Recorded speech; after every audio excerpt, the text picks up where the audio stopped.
significant to that history. Yeah. Right. Now, before that, well, what was I gonna dive in? Oh yeah, that whole aspect of actually you want a civilized a civilized savage. You called out. Yeah. Okay. The civilized savage thing. And I related it to enye. Venye tu umesema ati when people write books about villains, fan fiction, yeah. The thing that's appealing to the audience is ati this person is evil and they destroy the world. Yeah. But when you factor in yourself up, or they'll destroy it to keep you, you know. Keep you, yeah. And it just it go back. It ties to what I said earlier. Yeah, we romanticize the asshole to everyone else, but nice to you. Yeah, kuna hiyo. I think even like this will sound will sound messed up because it is. So like in the, let's say, like, I think it's like even the media are easy right now. There's I don't think it's deliberate. They are reacting to market forces or something. There's a deliberate romanticizing of Ted Bundy. So when you look at it like that, like if you follow if you followed these dudes, una get this dude alikuwa when he was in prison. He was getting like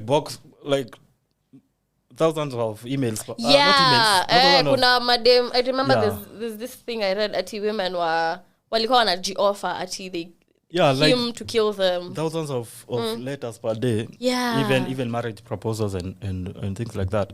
So, and it's very common. Like if you take your time to check, to research, every like serial killer a fan base. Yeah. So there's this dude who was strangling women. Sio itangwaje. Okay, kuna kadhaa wenye hiyo modus operandi. He was it was night crawler or night stalker, something of the sort. Let me look it up. Like before I left Twitter, like he had a whole fan base of Are you serious? Even like when people create montage, those small fan videos. cams. Yeah, fan cams. Yeah.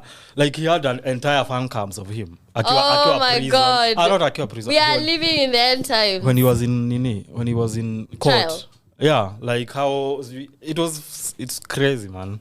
Oh my God. Yeah. Yes, I've seen that. Nimeona hadi Richard Ramirez. Yeah, I think that's the dude. That's the night crawler. Oh my God. Okay, it's kind of fine. I'm not gonna lie. So when you're telling guys to be at being a nice guy, even in movies, we are sold the idea that this chick has an asshole boyfriend, a joke who plays football, blah blah blah. Yeah, and then there is a nerd somewhere who really likes this chick. Yeah. And ultimately, this dude and the joke will mess up, and this other nerd will sweep in and so you to save the day and win the girl. Are you happening even like in why would you say that? See, like even there's a paper that was done by I think Psychology Today. They saw that if you are waiting to replace this chick as because you are a nice guy, who are like they just go for another dude. If at least come again. So you are this nice guy, archetype of the nice guy who you've been told that if you show this chick you care enough, blah blah blah. Atakuchagua next when the relationship is over. They don't do that. Yeah. They'll just go to the next dude. No. And that's why I like my when you ask if you can be a friend with a girl, that's one of my problems when it comes to my friendship, male female friendships, where mimi sitaki kusikia your escapades. I don't want to listen to you. Yeah, you mentioned that in your podcast. I don't want to listen to you how you've been going through it with this dude. No. Nikikuomba advice and whatever. Hey man, like it's crazy, Jew. In the past, I did make that mistake whereby I was like, this chick was asking me for advice. And I'm sure. And I said about this dude, I'm sure. Maybe it's probably this and this. Kumbe, all this time, this dude has access to all that shit. No. So me naka a snitch while I was trying to offer some help, or like you become a sellout. Yeah, sellout. Unaka topic. Unaka the topic for pillow talk. You said that. Yeah, they are discussing you. he said that ati nikuache. Any personal Jew. And then like if let's say someone like let's say my girl told me someone was bad mouthing me, star reason ati maybe ni advice alikuwa ameomba, ndio huyo mse tu ni mtiaji and they can't mind their own business. So oh my god. Thank you for saying that. You said in your podcast during like the introduction, the very first episode, something about this is not like the manosphere. There's something you mentioned. Yeah, I said that this is not like we are not following that the template for the manosphere. We are just there to talk. We are not there to maybe polarize people.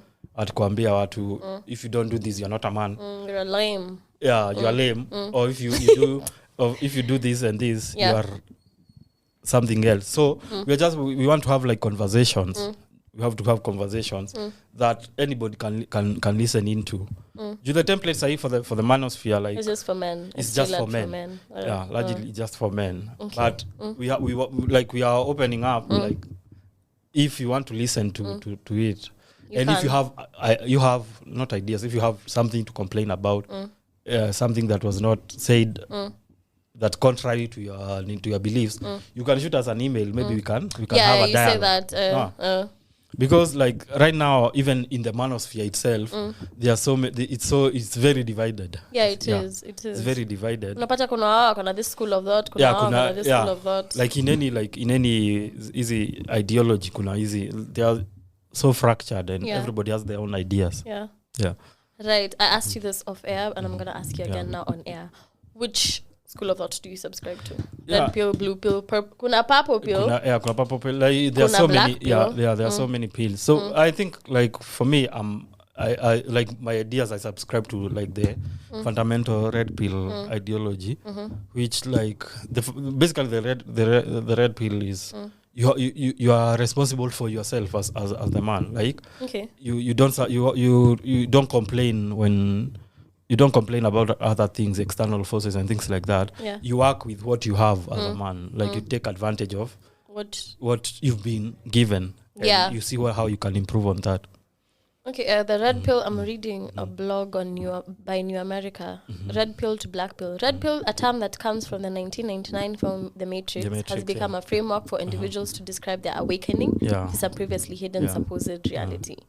Is that now the one that you subscribe to? Yeah, that's the red pill. But so with the red pill, you may disintegrate to many things. So even in the red pill itself, there's something that's called the red pill rage. So the red pill rage is where you realize that maybe the girl you are hitting on doesn't want you. Yeah, doesn't want you. And so you may resort to maybe being nihilistic or being misogynistic and things like that. So kuna your red pill rage where you are just too angry because you've realized that the world is not fair and everything. So what do you do if you realize everything is stacked against you? Well, so for many people who become red pill aware, they have to go through that phase of the rage. Oh, okay. But some people get stuck in that. Kind of like the 5 stages of grieving, but now for the red pill. Yeah. So sometimes you get stuck somewhere in between hapo kwa pain and anger. Anger. So most people are angry. Yeah, most people get stuck there. So you have to like transcend. So the red pill basically like you have to follow everything that they say. You've become aware. Like you've awakened. So what you do with what you do with the awakening what you do with the awakening is upon you. Yeah. Oh, okay. To tie back to what you said, it's men taking responsibility. Yeah, take responsibility for yourself. If you feel maybe these chicks are after guys who are jacked up, you can go to the gym instead of complaining and saying going to the gym is fatphobic or something like that. Yeah, it's really self-improvement oriented. Yeah, like in its fundamentals, neo to like self-improvement. So they have those basic tenets is how you are physically, Then kuna your emotionally, and then kuna how maybe you get well off, especially maybe income wise and things like that. If you read to someone those basics of red pill without telling them it's a red pill, it's just the same thing. Yeah, self-improvement. Okay, yeah, it makes a lot of sense when you put it like that. And now I'm gonna go back to what we said about men liking women. Yeah. What's the difference? Yeah, a man loving a woman and a man liking a woman. Got different. Like from the perspective of a guy. Yeah. So liking and loving.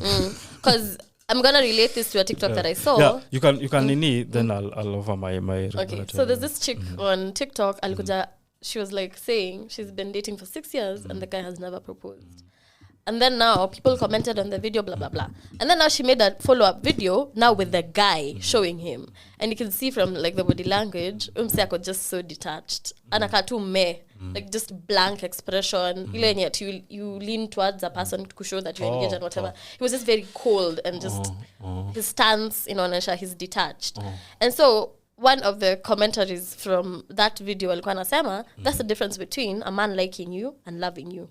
I didn't quite get the difference, but I know that kuna that instance where a guy likes you and he loves you, and you'll see it in his behavior. And then there's that instance where he loves you but he doesn't like you. What's the difference between that? I'm confused, but for that, let's say that dude with the behavior, you can tell a lot on how people feel from how they behave and how they act. So probably that dude, I got just there because of that. It was sunk cost fallacy or something. You have invested so much. You don't see the point of like. You don't see the point of leaving you because you have invested so much. Okay, yeah, because I'm like, mtu anakupenda sidhani they'd be behaving like that. Yeah, so maybe that should just maybe pack her things and leave. So yours, we loving and liking. Ile yenye Patrice O'Neill explain. Well, I can't remember that nini. Patrice alisema like you have to you're a woman, you love the woman, and you like the woman, she loves you, so he was relating like how you don't have like you don't want to be with her all the time. Your space. It was something of the sort. I remember that one because it was an audio on Instagram. You want her maybe in your space, but not too much. Ukinipigisha story, just keep quiet. Just keep quiet sometimes. But like Nini, you're like, if let's say if this is my definition, if you love them, you want to spend all your time with them, no? Okay, I feel like that's a bit too much. Yeah. So you want to spend all your time with them. This will, if you are a man, there's some things maybe would have to, like if you want to spend all your time with your woman, utawak sangapi, how will you take care of these people? If uko tu hapo basi ataenda na wewe gym or something. Some things like if like autonomy is very important in any relationship. You must have your own thing going on. Yeah, you must have your own thing going on because you'll end up resenting your partner because utaona like they are too much in your space. Like, oh my god, I need space. Yeah, you need space. You need what you need whatever. So there's this unique video. I think you've seen it where I think it's Moti. Moti saying, "Good morning, sunshine." What? Have you seen that video? The earth says. Audio. Yeah. The earth says hello. Yeah. Neil. Yeah. So that's how like guys who are in love with you are. Well, those are whatever. Like, wait, what exactly the concept of it? Like the communication, they're like that. Exact words like wanakwambia good morning, which is like they watakwambia like they'll go overboard with everything. Okay, but most women don't want that. No. Who is most women? Like one of the ways utanini you even for if you are dating, if you are going on a date actually, one of the ways you'll turn up off that woman is trying to impress her too much during that date. Okay, give me an example. So an example like being all over her space, touching her and shit. Yeah. Or like you're not like stimulating or whatever. No. But what do you mean by stimulating? So yeah, it would help me understand that. Yeah. So kuna some dates that utaenda ni kama mtu someone is trying too much to show you the why you should date them. It kind of feels like they're proving. Yeah, they're proving a their point. Worth. Yeah. Okay. They're proving. Yeah, basically proving their worth. And this is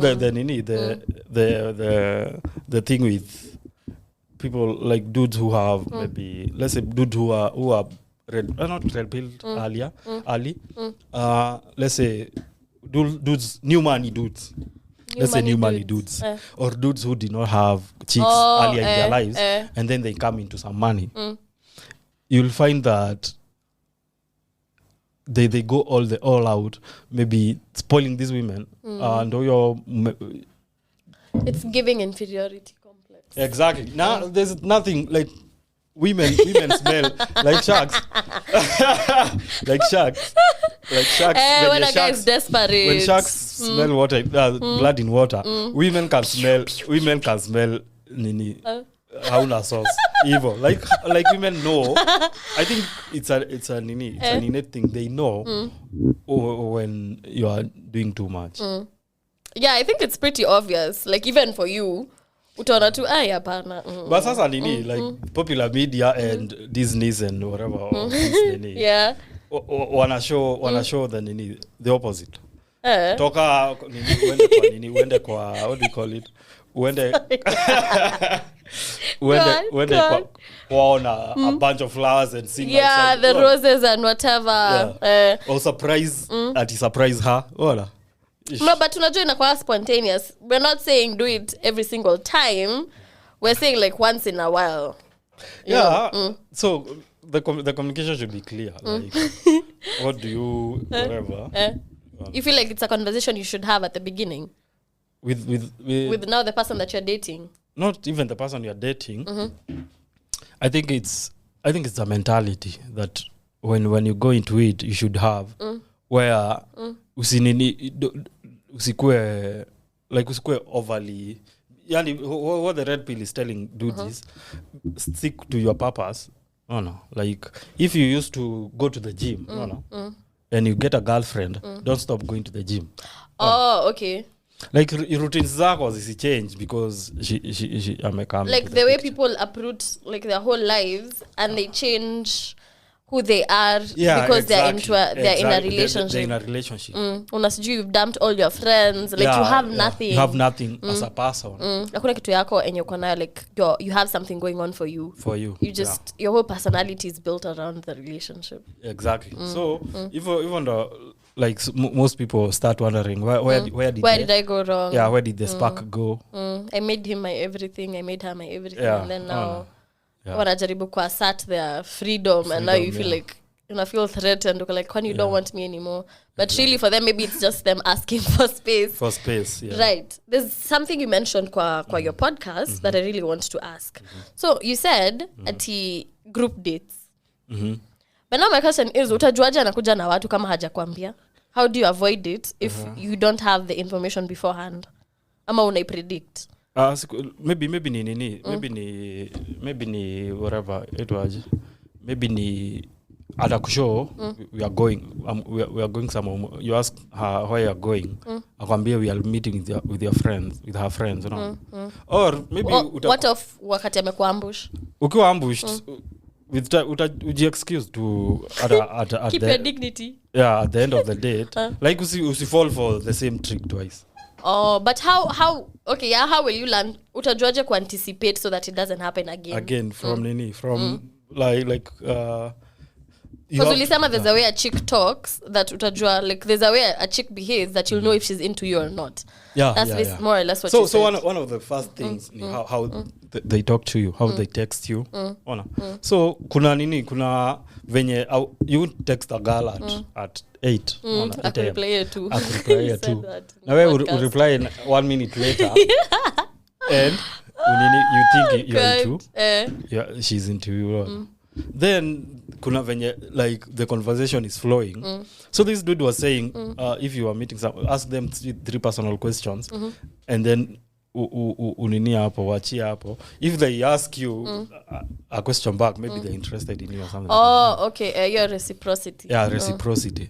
Then if you are trying to link up with her, if you are trying to link up with her, So the thing is kuna rules. There are rules that chicks have for like conventional rules too, but when it comes to you, they break all their rules. Yeah, you said that. You mentioned that in the podcast. So when like she's saying kama mkiongea when you're talking to her and ashaanza kuweka ultimatums, you must go to 3 dates, you must go to what you unajua that's something. She don't want you. She don't want you. Just move on. Yeah. Oh my god. Then if you are planning, let's say me plan, ama you are planning with her to meet and ana postpone, maybe without reason. Let's say you're telling her let's meet tomorrow, ama let's say it's a Thursday, let's meet tomorrow, let's meet on a Thursday. Ava akwambia nitakushow, unajua tu it's nini, hakuna kitu atakushow. Hawa kitu atakushow. Oh my god. Hakuna kitu atakushow. Ni ukweli. And like nini, yeah. Even like these dates, sometimes you don't have to go to dates if she's into you. Like, what are you trying to say? First dates. See, master, that you go to those dates. What do you mean? What do you mean is what do you mean? I'm say it in the words. What I mean is you'll just holler at her, afu umtumie location and stuff like. Akuja kwako? Uende kwake. Okay. All right.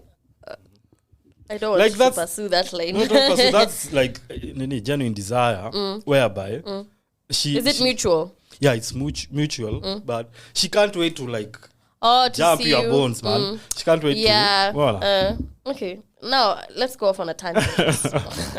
So there's something you said. You mentioned about the group dynamics, especially in women friendships. You said something about your group roles. Kwenye there's one who's very domineering. There's one ati mwenye you can tell who doesn't get attention. Ati now what you said was you go for the one that doesn't get attention. No, that's like those pick-up artists. Yeah. So kuna there's this movie naitwa Dow of Steve, whereby he says that if you show if you show a chick she can't join your club, she'll do anything to join it. No. Reverse psychology at play. And like this dynamics, this friendship, the male female dynamics, sometimes inakwanga weak-ish. Even like they're superficial is what you mean? Not superficial. There's thing. See, I saw where happy. There's a token. Kuna kwanga na that token. Oh yeah, the tropes in media. Yes. Unanikumbusha the tropes. Kuna the queen bee. Kuna the girl next door. Kuna the nerd. Kuna siji the.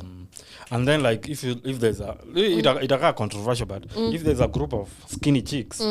And then there's a chubby chick. That's the token chick in that group at is kuonyesha whatever. Diversity. If they are when the diversity higher. Exactly. If they are like conventionally pretty chicks, light skinned chicks. And then the other one when you have conform. Yeah. That's the token. Oh my god. Yeah. Am I the token? You can ask. You can check. Like I'm not saying like every group dynamic has the token. I'm not saying it has the token, but it is what it is. So if you can detect kuna token hapo, you sweep in for the cure. Yes. Pick up artistry at its best. Yeah, right. So does the same dynamic apply to guy dudes. Friendships? No, not really. I feel like but sometimes kunazo like kama ni especially which are friendships are formed, they are superficial. You'll detect that dynamic where kuna a dude who's the leader. Who's the leader. Yeah, I remember there was a whole trend. Yeah. She was the leader of the group says we can't go blah blah blah blah. Yeah. You don't feel like there is a dynamic like that, especially in like a friend group. Kunazo kuna such kuna such whatever like in any group kuna some people will try to assert themselves whatever. Kunazo in even in guy friendships. Yeah, in guy friendships. Inanikumbusha ile tu mwenye like okay, I feel like for guys there's that how you relate to one another inakwanga based on like rank. Yeah, kuna rank, kuna something either money or achievement. Yeah, money or achievement. So it reminded me of that ile mimi ya ati mwenye hananga kakitu ndo natumango kwa gari ende jacket. Yeah. It happens like that. Yeah, it happens like that. Kuna those dynamics because it's very it's very like in our quest to to connect as humans, we take a lot of bullshit to be a part of a group.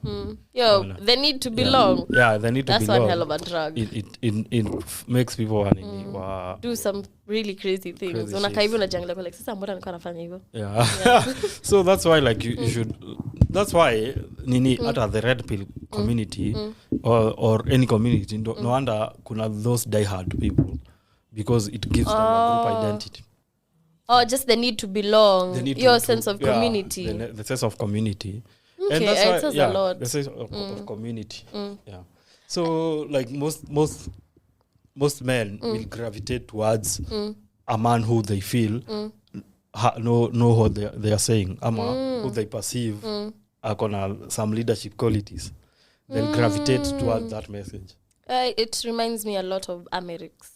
And his followers and his stance. Yeah, exactly. So you'll find that in his messaging is very strong messaging. You know? Yeah, it's radicalizing. Radicalizing. So he's saying things maybe these dudes maybe wanted to say.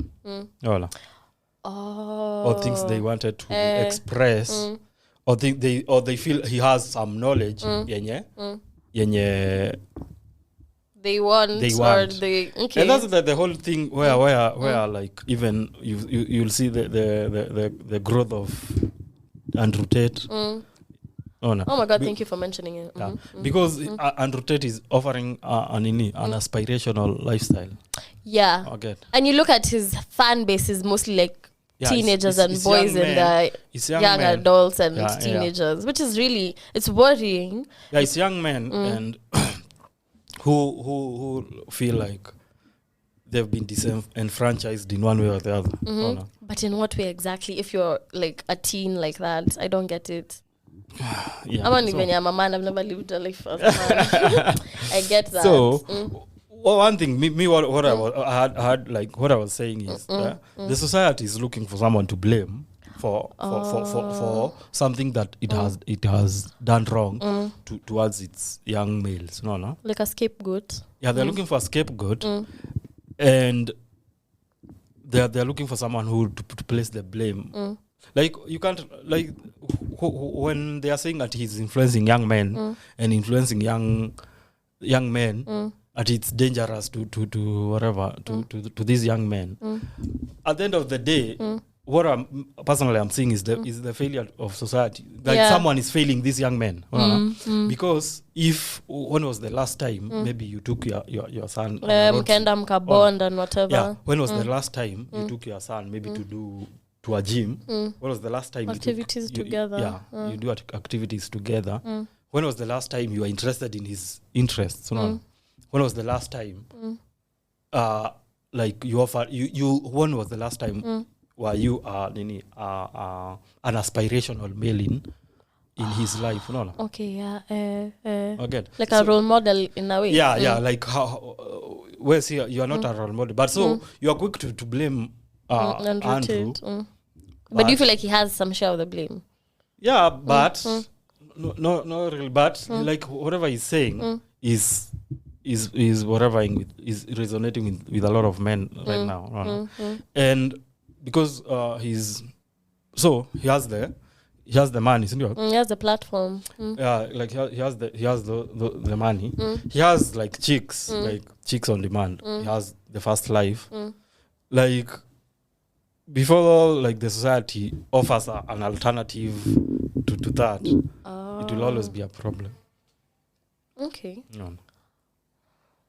Okay, one last question about Andrew Tate. Do you agree with everything he says? No, I don't you take agree. it with a pinch of salt? I don't agree. I don't agree with everything that Tate says because our realities are very different. So that's the thing. Like the realities. Like if you've raised your sons to investigate and to to think for themselves, hawatakuwa swayed by mtu anakuja tu anakwambia yeah, the sky is blue, the sky is pink, and now they take it as the gospel truth. Like, I see it. So I see it. there's some things that he'll say that are very wild, that I don't agree with. But at the same time, he has like he's pointing at the grievances of the modern man, whatever the modern man is going through. Because he's saying like nobody cares about that. That young boy mwenye mnatetea. Like the way I understand it, it's like you're very quick to tell me that I'm doing wrong, that I'm disillusioning the boys, but you're not doing anything to remedy. What are you doing? What are you doing to need the kids from like their screen time? But don't you think that's a direct admission of like guilt? Not really. Like being complicit in it. Implicit. You can say, but like the thing with this situation is whatever things that he's been told that he's doing, the top 5, there are some evidence to show that most of his ilikuwa ni how it was created on TikTok. But I'm not like defending him. But you're not on his side. But what I'm saying is, the people Kenya nasema the people who are going, let's say, the people who are going after him have done worse shit. Now they're not cancelled. No. Okay, give me an example. An example is, let's say, one of the examples is Cardi B. Oh my God, exactly. Go on. There's this dude, Logan Paul has had a scandal with whatever, filming someone was dying. Mtu alikuwa amejiua. There is this dude called KSI. Yeah. Kayadian is problematic. KSI. The boxer dude was sideman. Yeah, so if you type in quotes, God, you'll find. I'm doing that. Yeah, now. Just type KSI. KSI. Go on. Yeah. So what these people are asking? Why are these people not cancelled? But meaning amekuwa cancelled on because someone said he said something on. And then the other problem is another problem is we are believing in popular media. At popular media is moral. At saizi they are moral police to show us what to believe in, or who to cancel. That's a very problematic thing, because the media has not ever been for the people or with the people. Because you find like all these things, all these like media, the mega media is owned by rich people. The corporations. Kuna these cases of this dude who hanged himself. This Anthony, dude. Yeah, the chef. Not Bourdain. The other one, Ghislaine Maxwell. Jeffrey Epstein. Everybody like mwenye saizi anasema ati nani should be cancelled. Who should be cancelled? Nani Tate should be cancelled. They've been they don't have whatever. They have their own dirty pasts. They can. Okay. Go on. So I think it's a role of the society to raise its young men. You can't like place you are raising to atiwanza ku blame someone on the internet. It's your job to raise your own son. And if you fail raising your own son, there's that methali Swahili methali asiyefunzwa la mamaye funza na ulimwengu. So before you start blaming someone because your son is turning out to be a loser, what have look you at done? your look, it's at home, like especially like here in Kenya. Like where are institutions for young men? Like kuna institution gani yenye ina groom young men to go to transition to adulthood? So before you go on Twitter and say Kibe is ruining Kenya's young men, you need to understand what have you done for your son to equip him to face the challenges of the world. I'm getting like, okay, not to like point fingers and whatever, but I'm getting the sense that the male figures, when you want to raise these young men, someone is failing these young men, and because some of this shit is very ridiculous. Like ukiangalia hizi tweets zenye like some of the tweets that are sent by these people, the red pillars, some of these tweets are so nonsensical. Unaambiwa ati don't talk to a girl who has ink, unaona? Okay, don't talk to a girl who has ink. Dumb. Don't talk to a girl who's older than you. Don't talk. Some things are just common sense. Zenye a person who can read for themselves, anaweza discern like. I feel like what I'm getting from whatever you're saying is, even with the media that you consume, you need to take it with a pinch of salt. Even the media, especially the media, the popular media, there's nothing independent about the media. There's nothing independent about the media. Whatever, even like documentaries and everything, all these things, ukiona mse ananini, like if you take your time and maybe look who has funded a documentary. Oh yeah, unajua kuna bias somewhere.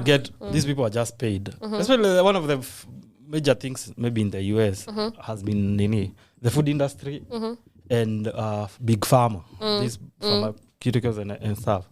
Like these people are just they have the money to fund research that can be biased. They have the to sway public opinion. So teach your sons to read for themselves. Expose your sons to maybe physical things, expose your sons to better entertainment. Just saizi ukilog in TikTok, all you are seeing is us, ndio? And theories and stuff, or any social media, or like saizi if I want to watch like porn, I don't have to go really far. But I don't even have to go to like the website itself. Yeah, Twitter, unaona. So you have your 13-year-old son. Your 13-year-old son has the same access to porn as you. Okay. Alafu sasa wewe, like the crazy thing is you're expecting these young kids to regulate themselves. Na wewe mwenyewe you can't even regulate yourself. Unaona.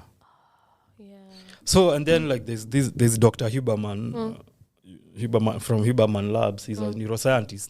He's saying that with our brains being highly plastic, like they can change, neuroplasticity. It's changing the chemistry of these young people's brains. What do you mean? Porn is changing. Yes. The neuroplasticity of these young. So it's crazy because. From let's say age 10, even like as early as 10, these kids have their own devices. Their own devices as like you know in gentle parenting, you're absconding your parental. I'm not attacking parents, but you're absconding your parental, like you are using these devices to raise. So your kid akishaanza to consume porn from maybe age 10. It's been seen that it's changing their brain chemistry. Unakuwa desensitized. He's becoming desensitized, and for porn, it's like kicking your like why porn is so potent to our male brains is because of the dopamine. Dopamine effects. Like the first time you watch a certain genre of porn, like the dopamine highs. Even like for guys who maybe like. Even if you ask guys their first when they saw their first TV or something, they remember because of the high that they had. Oh, okay. So with time you keep chasing that dopamine with every now clip that you watch. So the first clip you watch after some time nothing happens.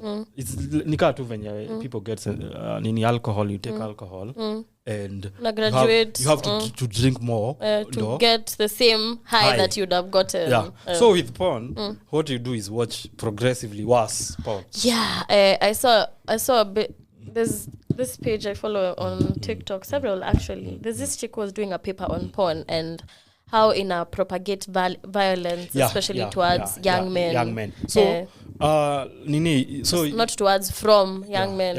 From young men to so could you as you go it's progress towards worse types of porn. ndio unadhani like you have to do like anything that you think of, the worst thing that you can think of, there's someone who's consuming or producing that. Anything that you can think, the worst you can think of. So there's a consumer for everything. Yeah, there's a consumer for everything. So you'll find that these young kids wakisha kwa that desensitized, washaanza even venturing into illegal forms of porn, and they cannot now function when they are with a normal like they're face to face, like inakuwa like so now umenikumbusha some TikTok I saw a chick amepost akilia kwa like ati they were having sex and him is watching porn the whole time. Yeah, that's the only way he can get off. Yeah, I saw. I was like, this is wild. Yeah, that's wild. And then the other thing is, he said that it's conditioning this young man to get off from watching other people have sex. Or the voyeuristic aspect. So it's creating a whole generation of voyeurism. Freaks. Sorry to the freaks. Not dragging you. So there's rewiring of the brain. So pain, pleasure, whatever. Oh no. So you have to get your ass beat up. You bust a nut. Okay. You need to be choked and you call like the brink of passing out. And then now when you're umesema, it's like you keep progressing. Yeah, you keep progressing. Yeah. So you can't watch Nani. You can't oh my God, we're talking about the cycle of addiction. Yeah, you can't watch. It's basically addiction. Yeah. Like cocaine and porn. Now the problem with porn is it's free. Yeah. When you compare to maybe alcohol and maybe coke, accessibility is not the same. Is the problem is accessibility. So maybe people cannot access coke as frequent as they can.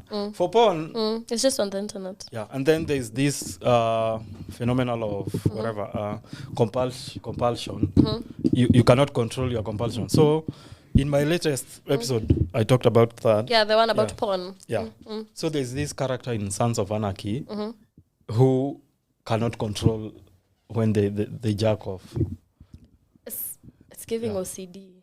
Yeah, like so. In a room, one of the scenes, like one of the scenes, he's between two guys when like I think he was going like the mafia or something. So he's going to meet the leader.